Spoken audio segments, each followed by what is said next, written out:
एक बार एक इंसान अपनी जिंदगी से बहुत परेशान था। वह हर समय अपने आप को कोसता रहता था कि क्या जिंदगी मिली है मुझे, क्या जीवन है।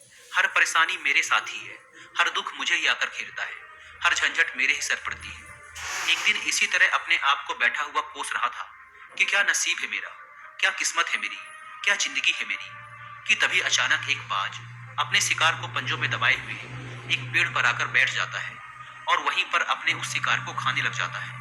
यह परेशान आदमी जब उस बाज को देखता है तो कहने लगता है कि क्या जिंदगी है इसकी, क्या जीवन जी रहा है मजे का। ना इसे खाने की चिंता, ना पीने की, ना पहनने की और ना ही परिवार की। शिकार करता है और मस्त खुली हवाओं में कभी इधर घूमता है, कभी उधर घूमता है। सारे दिन आसमान में उड़ता रहता है। असल जिंदगी तो यही है, जीवन तो ये जी रहा है। और फिर वो आसमान की तरफ देखकर जोर जोर से चिल्लाता है कि काश मैं भी एक बाज होता, तो मुझे भी कोई दुख ना होता, मुझे भी कोई परेशानी ना होती। काश मैं भी एक बाज होता। जब वह 2 से 3 बार जोर जोर से चिल्लाता है कि काश मैं भी एक बाज होता, तो मुझे भी कोई दुख ना होता, मुझे भी कोई परेशानी ना होती, तो अचानक आसमान में बिजली कड़कने लग जाती है और आसमान से आवाज आती है कि हे इंसान, क्या ये हमने सच सुना कि तू हमारी दी हुई जिंदगी से परेशान है और तू एक बाज बनना चाहता है। तो इस आकाशवाणी को सुनकर यह इंसान हैरान रह जाता है और आसमान की तरफ देखकर कहता है कि हाँ, मैं सच में अपनी इस जिंदगी से बहुत परेशान हूँ, क्योंकि हर परेशानी मेरे साथ ही है, हर दुख मुझे ही है, हर तकलीफ मेरे ही साथ है। तो आसमान से फिर आवाज आती है कि हे इंसान, एक बार फिर सोच ले, हमने तुझे बड़ी प्यारी जिंदगी दी है, लेकिन अगर फिर भी तू चाहता है कि हम तुझे बाज बना दें, तो हम तुझे बाज बना देंगे। लेकिन अगर एक बार हमने तुझे बाज बना दिया, तो फिर हम तुझे बाज से इंसान दोबारा नहीं बनाएंगे। तो यह आदमी तुरंत जवाब देता है कि मैंने अच्छी तरह से सोच लिया है कि मुझे बाज ही बनना है, और एक बार बाज बनने के बाद मैं दोबारा कभी नहीं कहूंगा कि मुझे इंसान बनना है। तभी ऊपर से आवाज आती है कि जैसे तुम्हारी इच्छा, और वह इंसान बाज बन जाता है। बाज बनते ही वह इंसान खुली हवाओं में उड़ने लगता है। कभी उड़ता हुआ इधर चला जाता है, कभी उड़ता हुआ उधर चला जाता है और सोचता है क्या मजे की जिंदगी है। असल जिंदगी तो यही है, ना कोई चिंता, ना कोई परेशानी, ना कोई डर।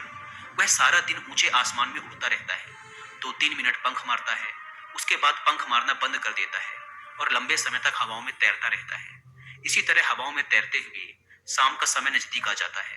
तो वह सोचता है कि मेरे पास रहने का एक ठिकाना भी होना चाहिए, मेरा अपना एक घर होना चाहिए जहां मैं रात में आराम कर सकूं। तो यह सोचकर वह छोटी छोटी लकड़ियां इकट्ठा करने लग जाता है और एक ऊंचे पेड़ पर अपना घोंसला बनाने लग जाता है। एक एक लकड़ियां इकट्ठा करके वह अपने लिए एक सुंदर सा घोंसला तैयार कर लेता है और रात में उसी में सो जाता है और सोचता है सुबह उठकर शिकार भी करूंगा, और सुबह उठकर फिर से मौज मस्ती भी करेंगे, खुली हवाओं में उड़ेंगे। सुबह होते ही वह शिकार की तलाश में निकल पड़ता है। हवाओं में उड़ता रहता है, ऊपर से जाकर देखता है कि कहीं जमीन में मुझे कोई शिकार नजर आए तो मैं तुरंत जाकर उसे दबोच लूं और वहीं पर खा लूं। लेकिन उसे कोई शिकार नजर नहीं आता। काफी समय बीत जाता है। वह लगातार ऊंचाई से शिकार को ढूंढता रहता है, लेकिन उसे कोई शिकार नहीं मिलता। फिर पास ही एक जंगल होता है। यह उस जंगल में चला जाता है, यह सोचकर कि शायद वहां कोई अच्छा सा शिकार मेरे हाथ आ जाए। यह जंगल के ऊपर उड़कर शिकार को ढूंढता रहता है, जंगल के अंदर जाकर भी शिकार को ढूंढता है, लेकिन इसे वहां भी कोई शिकार नहीं मिलता।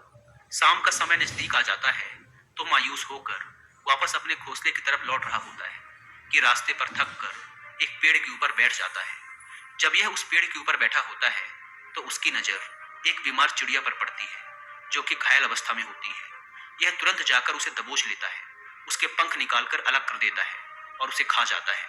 उस चिड़िया को खाने के बाद वह अपने घोंसले की तरफ उड़ जाता है और रास्ते में सोचता है कि चलो बीमार चिड़िया ही सही, लेकिन कुछ तो खाने को मिला।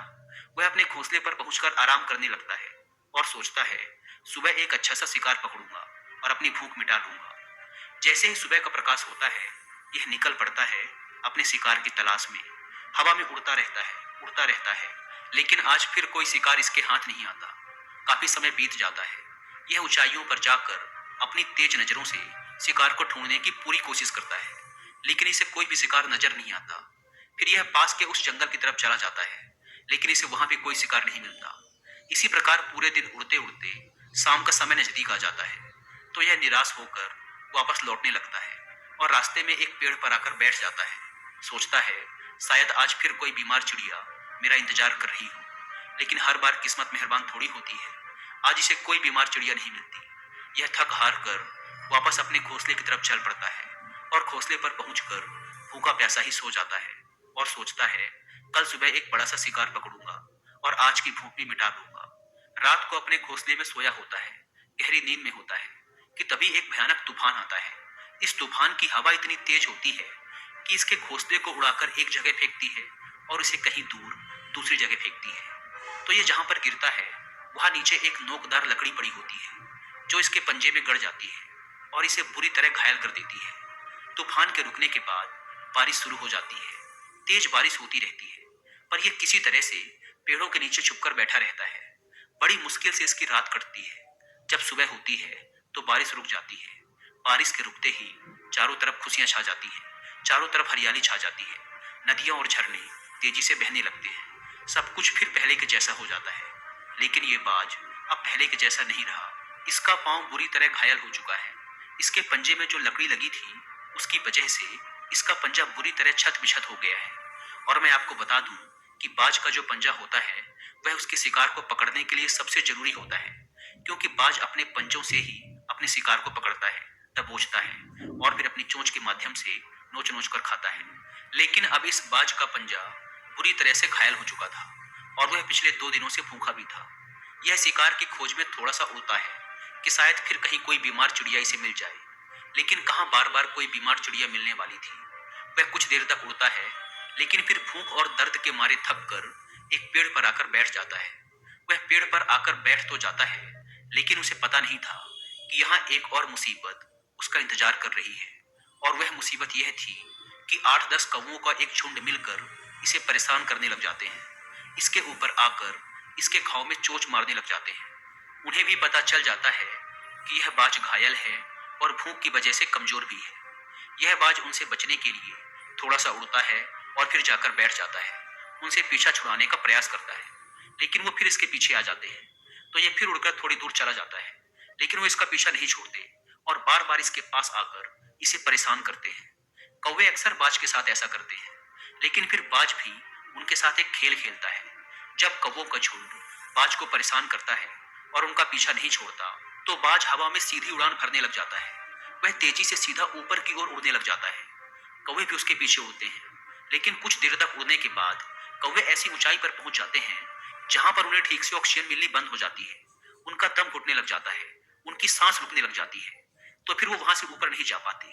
पर क्योंकि बाज तो बादलों से भी ऊपर उड़ सकता है इसीलिए वो तो ऊपर चला जाता है लेकिन कौवे वहां से ऊपर नहीं जा पाते और वो नीचे आने लगते हैं। तो इस तरीके से बाज उनसे अपना पीछा छुड़ा लेता है। लेकिन ऐसा करने के लिए, इतनी ऊंची उड़ान भरने के लिए इस बाज के पास उतनी ताकत नहीं थी, क्योंकि ये भूखा भी था और घायल भी था। तो ये उड़ता और थोड़ी सी दूर जाकर बैठ जाता और कौवे फिर आकर इसे परेशान करने लग जाते। इसी तरह भूख और घायल हालत में एक दिन गुजर जाता है, दूसरा दिन गुजर जाता है, तीसरा दिन गुजर जाता है। लेकिन इस बाज की हालत में कोई सुधार नहीं हो रहा था। वह बद से बदतर होती जा रही थी। चौथे दिन जब ये बिल्कुल खत्म होने पर आ जाता है, इसके अंदर बिल्कुल ताकत नहीं बचती और इसका शरीर इसका साथ छोड़ने लगता है। तो यह किसी तरीके से उड़कर पास ही इंसानों की एक हॉस्पिटल होती है उसकी छत पर आकर बैठ जाता है और वहां से आने जाने वाले मरीजों को देखता है और अपने आप से कहता है कि काश आज मैं एक इंसान होता तो ऐसे छोटे मोटे जख्मों का हॉस्पिटल से इलाज करवा लेता या किसी को बता देता कि मैं भूखा हूँ, परेशान हूँ, मेरे साथ ये परेशानी है।